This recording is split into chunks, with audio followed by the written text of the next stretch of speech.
cowboy rescued a girl from snow, then discovered she was carrying his future child. The cowboy had lived most of his life surrounded by wide land and quiet skies. His ranch sat far from the nearest town, wrapped by open fields, wooden fences, and hills that disappeared into the distance. Winter was his least favorite season, but he respected it. Snow made life harder, slower, and more dangerous. Still, he had learned to survive it alone. Every morning he woke before sunrise, pulled on his heavy coat, and checked on his animals. That day began like any other, calm and cold, with no sign that it would change his life forever. By afternoon, the sky started to darken in a strange way. Thick gray clouds rolled in fast, covering the sun. The wind picked up, sharp and biting. The cowboy frowned as he looked toward the horizon. He had seen this before. A storm was coming, and not a gentle one. He finished his chores quickly, securing the barn doors and making sure the animals were safe. Snow began to fall, first lightly, then heavier with each passing minute. The world slowly turned white. As evening approached, the storm grew fierce. Snow covered the ground so thickly that familiar paths vanished. The wind howled like something alive, pushing against the cabin walls. The cowboy sat inside for a moment, staring into the fire, feeling uneasy. Something told him he should check the road one last time. People rarely passed by in such weather, but winter had taught him that ignoring instincts could be deadly. He wrapped himself in another layer, grabbed his lantern, and stepped outside. The cold hit him instantly. Snow stung his face, and the wind made it hard to breathe. Each step felt heavier than the last. He moved slowly, following the fence line toward the old dirt road that cut across the edge of his land.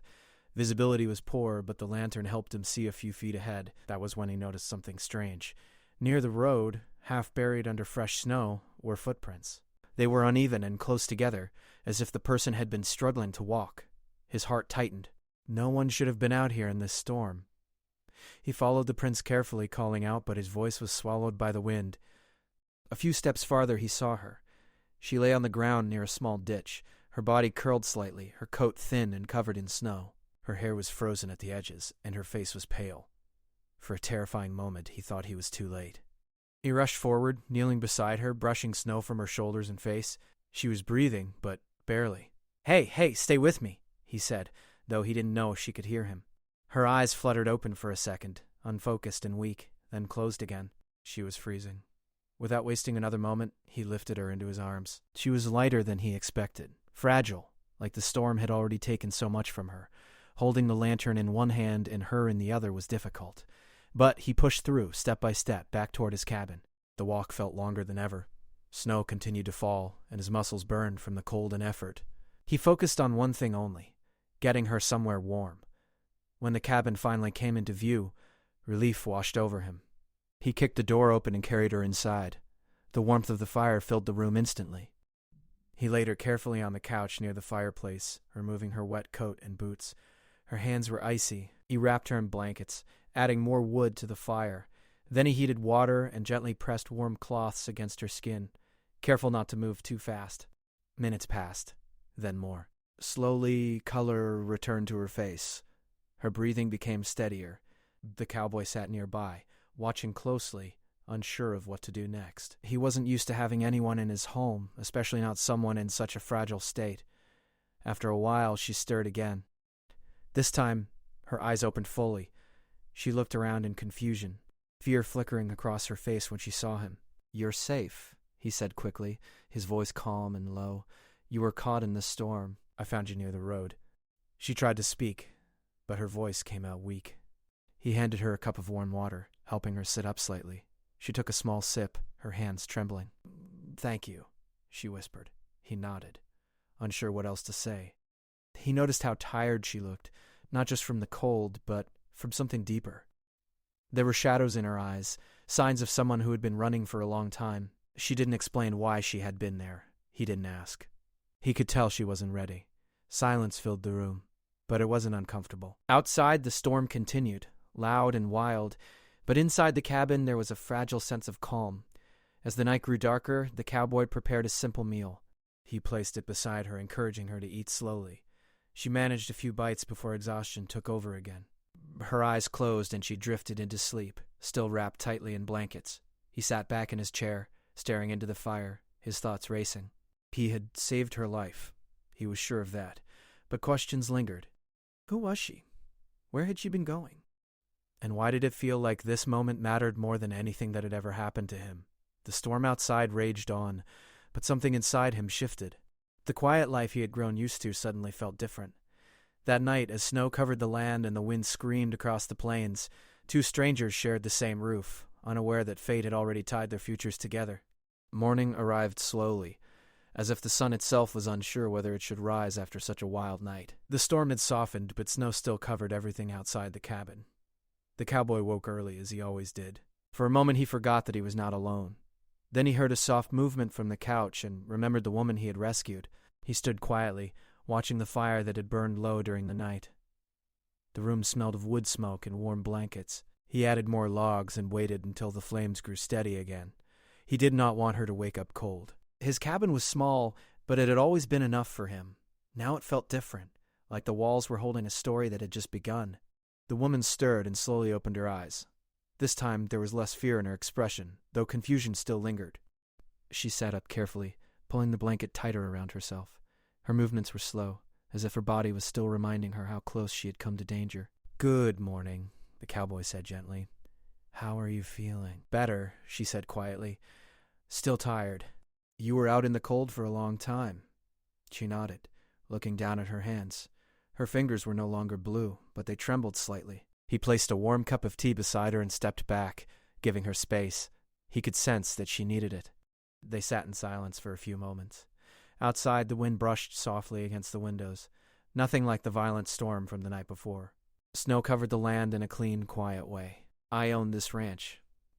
She looked up at him, surprised by his calm tone. "I'm Lily," she replied after a pause. He smiled politely and nodded. "You can rest here as long as you need. The roads are still bad." Relief crossed her face, but it was mixed with something else. Worry, maybe even fear. "Thank you," she said. "I didn't know where else to go." He didn't ask why she had been alone in the storm. He could tell from the way her shoulders tensed that questions would only make her retreat. Instead, he focused on practical things. He prepared a simple breakfast and placed it on the small table near the fire.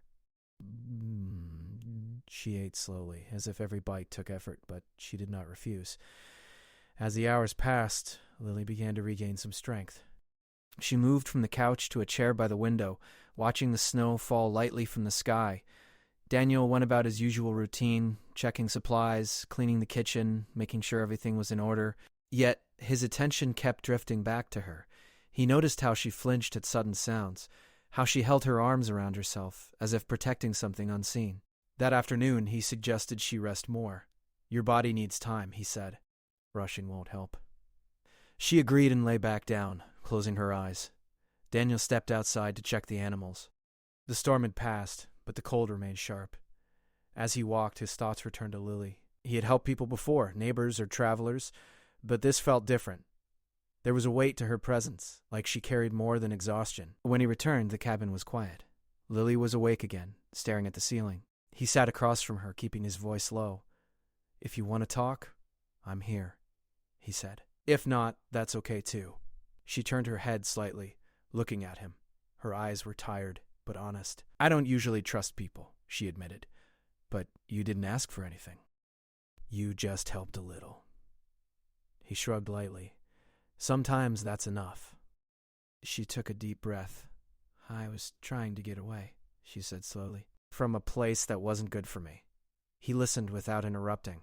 He didn't need details to understand the meaning. Everyone had something they were running from. "The storm caught me," she continued. "I thought I could make it to the next town. I was wrong." "You're safe now," he said again, steady and sure. As night approached, Daniel prepared another meal. They ate together this time, sitting across from each other. The silence between them no longer felt heavy. It felt respectful. Lily asked about the ranch, and he told her about the long winters, the quiet summers, and the life he had chosen far from crowds. "It must get lonely," she said. "Sometimes," he admitted, "but it's peaceful." She nodded thoughtfully. "Peace sounds nice. Peace sounds nice." Later, Daniel set up a small bed for her near the fire and took the chair for himself. He wanted her to feel comfortable, not watched. As she settled in, she hesitated. "Daniel," she said softly. "Yes?" "For not making me feel like a burden." "You're not," he said simply. She smiled faintly and closed her eyes. Sleep came easier this time. As Daniel sat awake, listening to the fire crackle, he felt something unfamiliar growing inside him. Concern, yes, but also a strange sense of responsibility. He didn't know Lily's full story, but he knew she needed time, safety, and kindness, and for the first time in years, he didn't mind sharing his quiet life with someone else. Outside, the snow reflected the moonlight, calm and endless. Inside the cabin, two lives rested under the same roof, slowly moving toward a connection neither of them fully understood yet. The next few days passed quietly, marked by small routines and gentle changes. The snow outside remained thick, keeping the world slow and silent. Daniel and Lily settled into an easy rhythm. He handled the ranch work when the weather allowed, and she helped where she could, folding blankets, washing cups, or simply sitting by the window and watching the land stretch out endlessly. The cabin no longer felt empty. It felt shared. Lily's strength improved, but Daniel noticed something was still not right. She tired quickly and often paused to catch her breath. Sometimes she pressed a hand to her stomach without realizing it, her face tightening for a moment before she forced a calm expression. Daniel didn't mention it at first. He didn't want to make her uncomfortable, but concern grew quietly in his chest. One morning, while Daniel was preparing breakfast, Lily suddenly grew pale and sat down hard on the chair. The cup in her hand shook, and she quickly set it down. "Are you okay?" Daniel asked, moving toward her. "I'm fine," she said quickly, but her voice lacked strength. "You don't look fine," he replied gently. She tried to stand, but her legs gave out slightly. Daniel caught her arm and guided her back to the chair. He didn't rush or raise his voice. He simply stayed close. "You've been pushing yourself," he said. "You don't have to." Lily looked away, her eyes filling with quiet fear. For a long moment, she said nothing, and she took a deep breath, as if preparing herself for something she had been avoiding. "There's something I need to tell you," she said softly. Daniel nodded. "Take your time." She rested her hands on her lap, fingers interlaced tightly. "I didn't just collapse because of the cold," she began. "I've been unwell for a while." Daniel listened closely, his expression calm but serious. "I'm going to need a doctor," she continued, and I was scared to say it. He didn't hesitate. "We'll get one," he said. "There's a clinic 2 towns over. As soon as the road's clear, I'll take you." Relief and worry crossed her face at the same time. "Thank you," she whispered. 2 days later, the weather finally eased enough to travel. The road was rough but passable. Daniel helped Lily into his truck, making sure she was warm and comfortable. The drive was quiet, filled only with the sound of tires crunching over snow. At the clinic, they waited in a small room with faded chairs and soft lighting. Lily's hands trembled as she sat, and Daniel noticed she avoided his eyes. When the doctor finally called her name, Daniel stood. "You can wait here," Lily said quickly. Daniel shook his head. "I'm staying, unless you want me to leave." She hesitated, then nodded slowly. "Please stay." The doctor was kind and spoke gently. She asked Lily questions and ran a few simple tests. Daniel stood quietly to the side, giving Lily privacy while still being there. When the doctor finished, she smiled softly and looked at Lily. "You're expecting," she said. The words hung in the air, heavy and real. Lily closed her eyes, tears forming. Daniel felt his breath catch. He wasn't shocked that she was expecting. He was shocked by the wave of emotion that hit him all at once. Fear, confusion, and something deeper he couldn't name yet. The doctor continued speaking, explaining that Lily needed rest and care, that the stress and cold had taken a toll. Daniel heard the words but struggled to process them. His mind raced, searching for meaning. As they left the clinic, Lily walked slowly, her shoulders tense. Outside, the cold air felt sharper than before. "I didn't plan for this," she said suddenly, her voice breaking. "I was scared. I didn't know where to go." Daniel stopped walking. "Lily," he said gently. She turned to him, tears falling freely now. "There's more," she said. "I didn't tell you everything." He waited, giving her space to speak. "The child, it's yours." The world seemed to go quiet.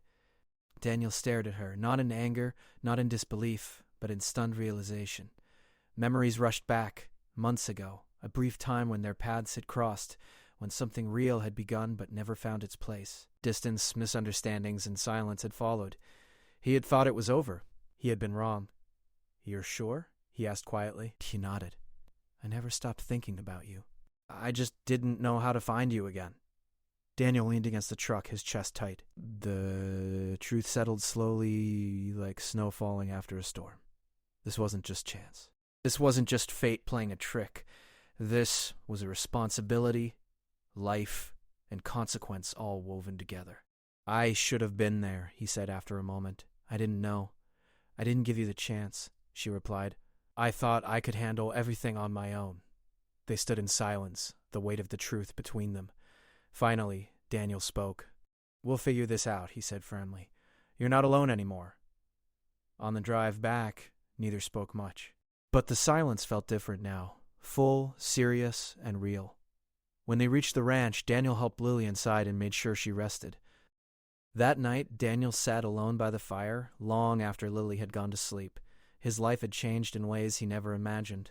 Fear lingered, but it was joined by something else. Purpose. Outside, the snow lay quiet and untouched. Inside, the truth had finally been spoken, and nothing would ever be the same again. The days after the truth came out felt heavy and quiet. Nothing was said out loud at first, but everything had changed. Daniel moved through his routine with care, as if each step mattered more now. Lily rested more, just as the doctor advised. She stayed near the fire, wrapped in blankets, her thoughts drifting between fear and hope. At times, Lily watched Daniel when she thought he wasn't looking. She tried to read his face, to understand what he was thinking. He was kind, gentle, and steady, but she knew this news was not easy for him. Many times she opened her mouth to speak, then closed it again. Words felt dangerous, as if they could break the fragile peace between them. Daniel felt the weight, too. At night, after Lily went to sleep, he sat alone by the fire. The flames danced quietly, and his thoughts ran wild. He thought about his life before the storm. Simple, lonely, predictable. He had chosen that life on purpose, believing it was safer to depend only on himself. Now, that choice stood in front of him, asking to be changed. He wasn't afraid of responsibility. Hard work and tough choices were things he understood well. What scared him was the idea of failing Lily. Failing the child who hadn't even entered the world yet. He had grown up watching people walk away when things became difficult. He had promised himself he would never be that person. One afternoon, Lily tried to help prepare lunch. She moved slowly, careful with every step. Daniel noticed immediately. You should sit, he said gently. I've got it. I can do small things, she replied. I don't want to feel useless. Daniel turned to face her. You're not useless, he said firmly. You're carrying more than enough already. The words surprised them both. Lily's eyes filled with emotion, and she quickly looked away. Daniel realized that what he said mattered more than he had intended. It wasn't just about helping, it was about acknowledging what she was going through. They sat together at the table afterward, the simple meal between them. For the first time since returning from the clinic, Lily spoke openly. I've been scared every day, she said quietly. Not just about the future. About trusting someone again. Daniel nodded. I get that. I don't expect you to fix everything, she continued. I just didn't want to be alone. That night, something shifted between them. The silence was no longer filled with uncertainty, but with understanding. They began to talk more. Not about big plans, but about small things. Lily shared pieces of her past, enough to explain the fear she carried. Daniel listened without judgment, without interrupting. In return, Daniel spoke about his life on the ranch, about choosing solitude after disappointment, about believing that quiet was safer than hope. Lily listened closely, realizing that he wasn't distant by nature. He had simply built walls to protect himself. As weeks passed, Lily's health improved. She smiled more often, though worry still crept in during quiet moments. Daniel made changes around the cabin, small but meaningful ones. He added extra blankets, fixed a loose step near the porch, and cleared paths through the snow to make walking easier for her. None of it was spoken about, but Lily noticed everything. One evening, while watching the sunset paint the snow in soft colors, Lily placed a hand gently on her stomach. Daniel saw the movement and felt something tighten in his chest. Do you ever think about what kind of future this child will have? All the time, Daniel replied honestly. And does that future include me? She asked, her voice barely above a whisper. Daniel turned toward her fully. Yes, he said. If you want it to. Tears slipped down Lily's face. Not from sadness, but from relief. She had prepared herself for doubt, for hesitation, even for rejection. Instead, she found steadiness. I don't want to rush things, Daniel continued, but I want to do this right. Lily nodded. So do I. From that moment on, they faced things together. They talked about practical matters, doctor visits, safety, and the changes that would come. Daniel reached out to a trusted neighbor for supplies and advice, careful to protect Lily's privacy. He made sure she never felt exposed or judged. Still, fear didn't disappear overnight. Some nights, Lily woke from restless sleep, her thoughts racing. Daniel learned to recognize the signs. He would sit nearby, speak softly, and remind her she wasn't alone. No grand gestures, just quiet presence. Daniel's own doubts surfaced too. He worried whether he could balance ranch work with caring for a family. He questioned if he was ready to open his heart fully after years of guarding it. But each time doubt rose, he looked at Lily, strong, despite everything, and knew that walking away was not an option. Snow began to melt, revealing patches of earth beneath. The land looked different, like it was waking up. The change mirrored what was happening inside the cabin. One afternoon, Daniel stood outside, fixing a fence, when Lily stepped onto the porch. She watched him for a moment, then smiled. "You don't have to do everything alone anymore," she said. He smiled back. "I'm starting to learn that." They stood together, watching the open land stretch endlessly ahead. The future was uncertain, filled with challenges neither could fully see yet, but it was no longer empty. What began as a rescue had become a test of courage, trust, and choice, and both Daniel and Lily were choosing each day to face that future together, step by step, with honesty and care.